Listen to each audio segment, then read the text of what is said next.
So this is the last part about the modes. I call it the creative guitar modes because on the guitar, and the whole idea is to create music with them, being creative with them, not just to know them, but to actually apply that cool concept of what a mode is.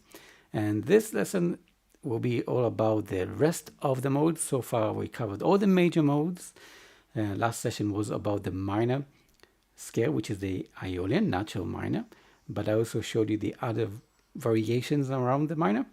And today we're going to complete all the modes. We don't need to spend every session on each mode. It's always good to compare them to one another, and I want to give you a brand new concept, something so simple and easy. You may have known it, if not, that might blow your mind. So the cool thing about the open strings, that we actually have all the modes already there. So far I showed you how to play with a drone, like a low E, and then play the scale on the high E. This time I'm going to take all the individual strings and figure out what's going on. Let's start with the A. Okay, so the A string, if you play only the natural notes, if you play the natural notes, you get A, B, C, open 2, 3, 5, 7, 8, D, E, F, and then last two, 10, 12, which are G and A. Basically all the natural notes. If you don't want to know the notes, I mean, I recommend to know them, but if you don't want to, then it's just the same pattern as the E minor, same frets, right? Open 2, 3, 4, 5, sorry, open 2, 3, 5, 7, 8, 10, 12. Okay, so really simple way to remember it and play with it. And the first thing you can do is just take that string and have fun with it.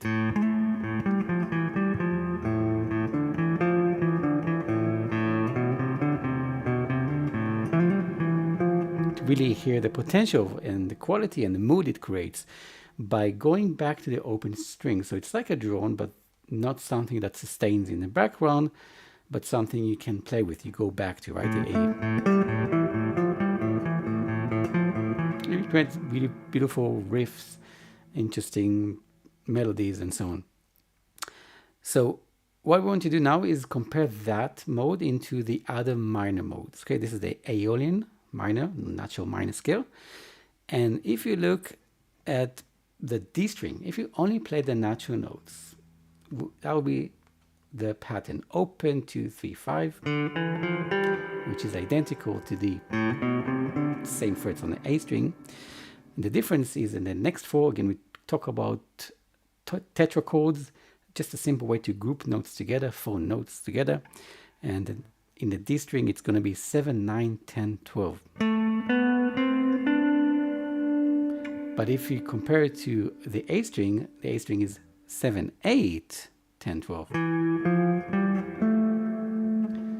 Meaning, if you compare the A string to the D string, there's only one difference, and all the rest of the frets are symmetrical. Open, 2, 3, 5, 7. Here's the difference, and then you skip it for now, 10, 12. Which means that the difference between the two is one note that moved. If compared to A Aeolian, we played 7, 8, and on a D string we play 7, 9. And maybe you know it already, the D represents Dorian. It's quite easy to remember, D Dorian. Also A Aeolian. The word Aeolian begins with the letter A. A Aeolian, D, all the natural notes, Dorian. And when you compare them, you can count the numbers of notes, 1, 2, 3, 4, 5, and the sixth note is raised by a semitone. You can actually see it, it's 1 fret higher. Meaning, a Dorian mode is an Aeolian mode with a raised sixth. You just raise it by a semitone, 1 fret. Now, what we can do is do the same thing. Take that string and play some notes, and always go back to the open strings to give you that kind of gravity towards the tonic.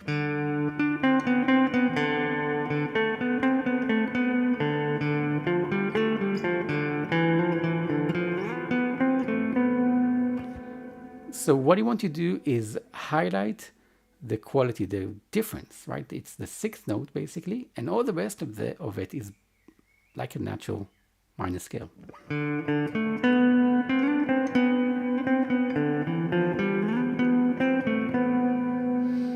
if I want to turn the D into a minor, again, it's only moving the 9 into 8.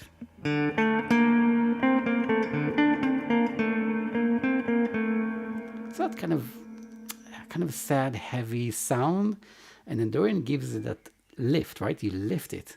Whenever you raise something, you actually can feel the lift in your mood as well, which is, again, the idea of comparing modes to moods.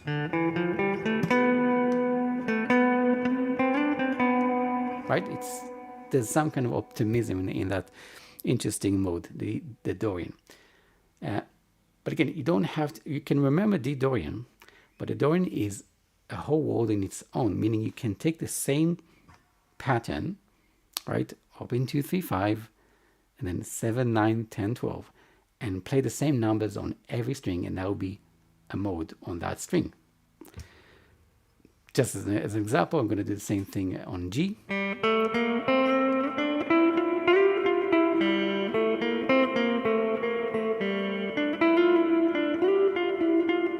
And emphasizing the sixth note, the ninth fret in this case, or any other open string approach, horizontal approach. And what we can do now is move on to the third minor mode. So we've done Aeolian, and then D Dorian in this case. And the next one is E Phrygian, okay, or Phrygian mode. E, because if you play all the natural notes of the string E, you'll get the Phrygian mode.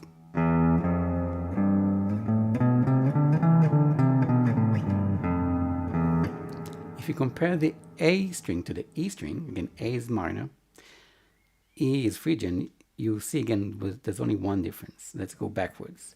Both of them have 12. Both have 10, 8, 7, 5, 3, and open. Right? They are symmetrical, same frets. And the difference is here. Instead of having a B, which is the second fret of the A string, you have the F, which is the first fret. And that's the difference. So you can consider a Phrygian mode as a minor scale, natural minor scale, when you flatten the second, flat second. And that specific mode is very popular in flamenco, Spanish music, or anything that is kind of ethnic and exotic. It has that quality, okay? So it's a minor scale, it's kind of heavy and sometimes sad, depends how you're playing it. And it has that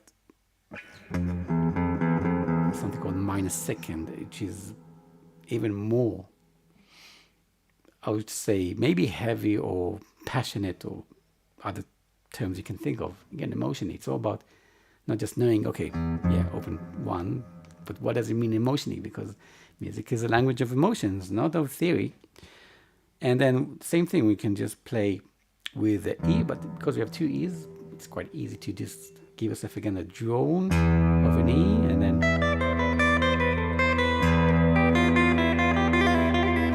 have fun with that kind of Spanish sound. By the way, if you have any comments and questions and anything you want, just comment.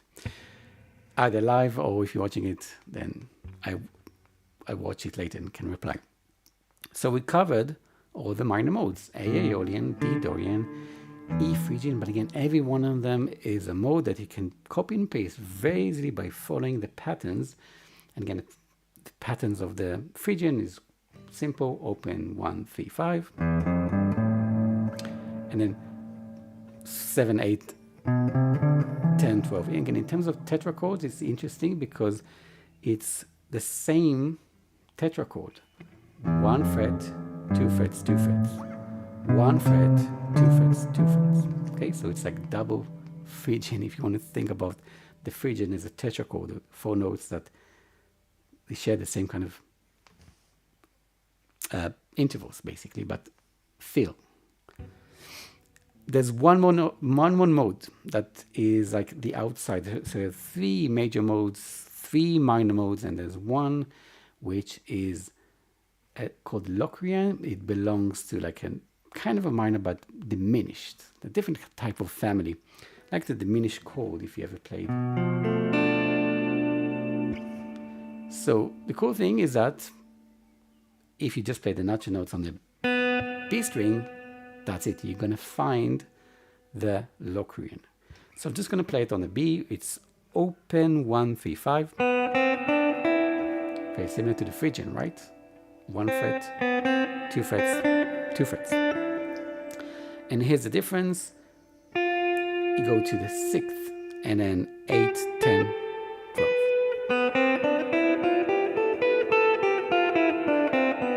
Again, playing it just up and down is nice, but it doesn't bring out the quality of what it means. What I'm going to try to do now is, first of all, yes, you can play the open B string. It's kind of weird, but to hear it more, what you can do is, this is more advanced maybe, but hold a B note and hear the B against that mode. Okay, so the B is the root, is the center, and over here as well. This is like the weird one, and over here.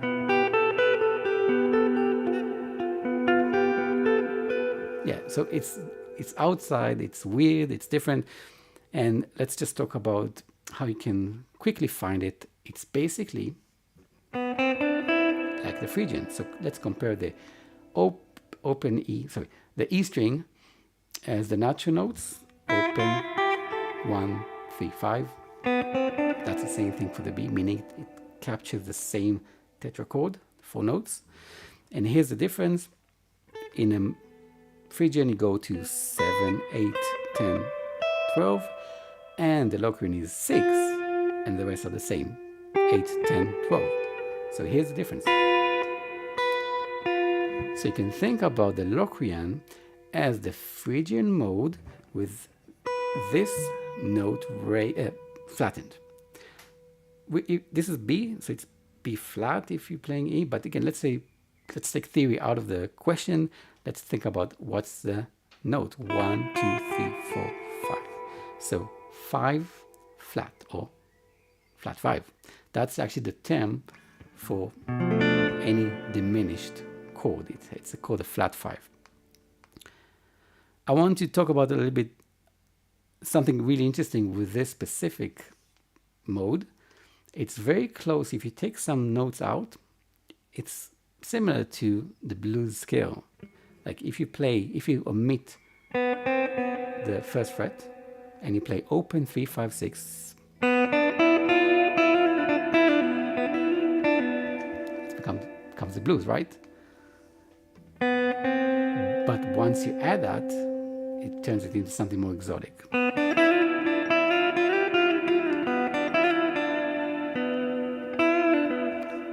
Just kind of an interesting fact about it, because you can take the modes and be creative by taking notes out, even knowing that there's some kind of relationships between them.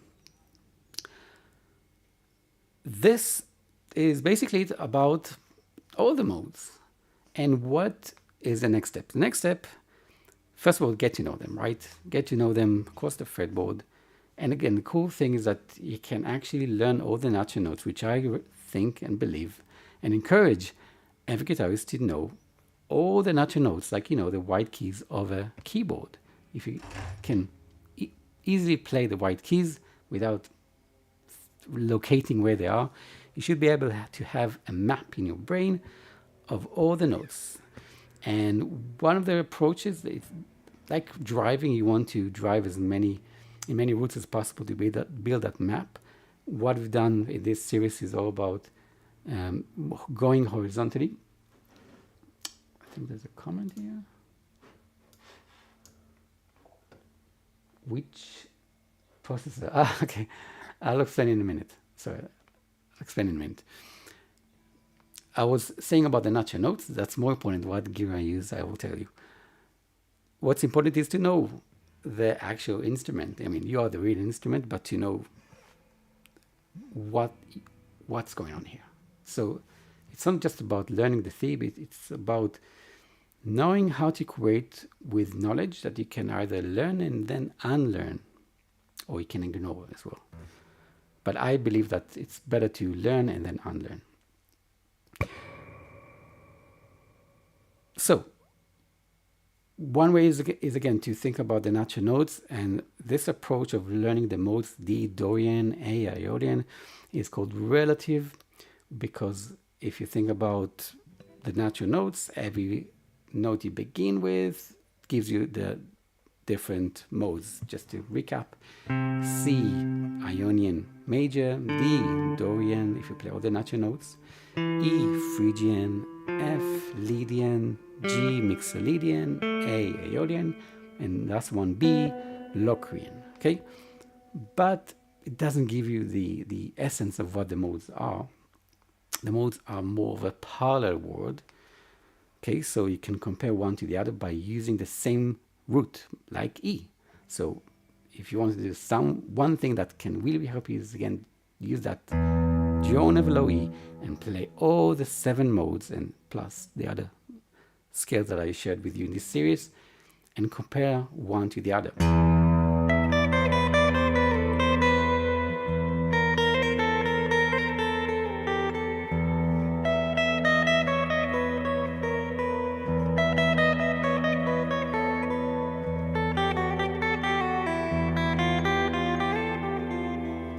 So that's the idea, to flow from one to the other and jump from one to the other and really hear the difference by comparing the same lick and how it will sound on all 7. I mean, you can do it more methodically. I like to just improvise and have fun, just for the, to demonstrate what I talked about.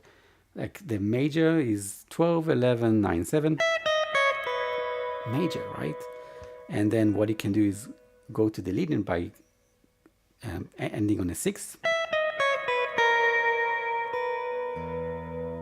And then you change it to 5 to go to the major, to hear the difference. And you can do that with the minor and all the rest of them. Okay, I'll answer some questions. So, Joy of Music, I love the name. The processor I use is GT100.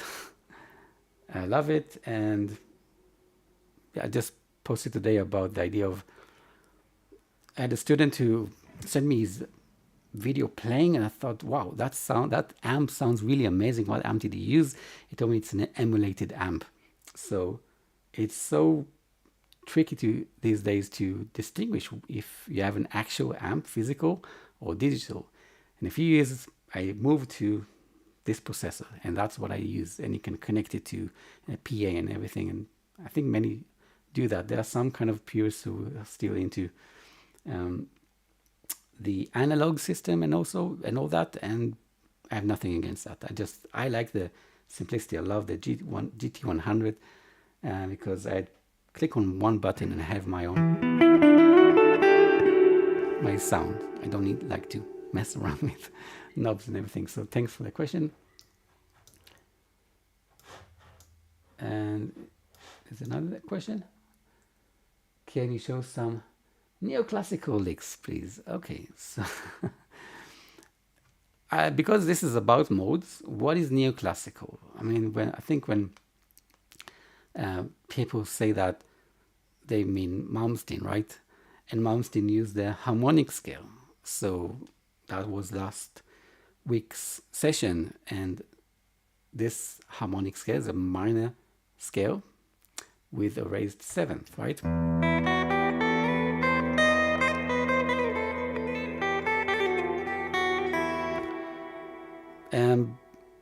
So you create your own licks, right? If you know the mode and this horizontal approach,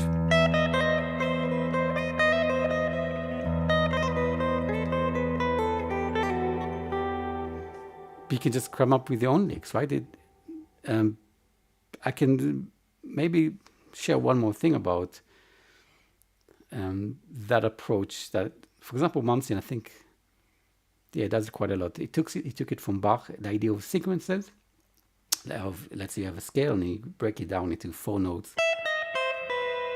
and then you move to the second note and you play the next four notes and the next. Okay?